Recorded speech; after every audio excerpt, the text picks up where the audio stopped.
Okay mga kababayan, mga idol. Oh, ito po ang yung reporter nagkurog-kurog.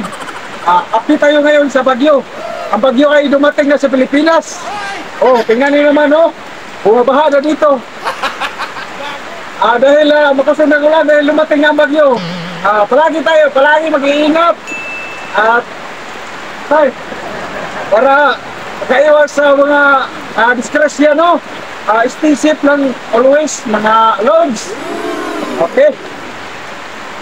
Ay, ano yung bagyo, medyo dugay gini muluron siya. Hindi totoo yan. Sinsay kayo, ini reporter kayo, nagkurog-kurog kayo, gitugnaw. No? Sige, amor to ha. At muna kita mag-amping. Kaya wala matamping ni. Okay. Medyo tugnaw ang inyong reporter karon.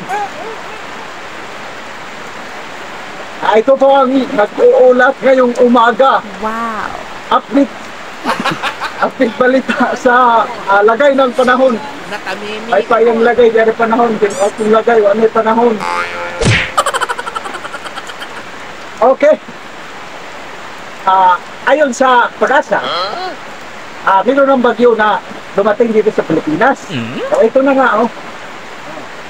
Umuulan na nga dito.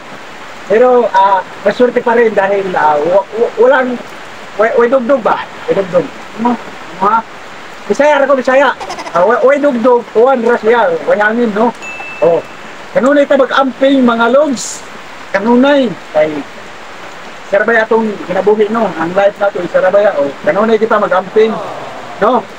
Okay. Mo kato atong latest update sa atong lagay ng panahon.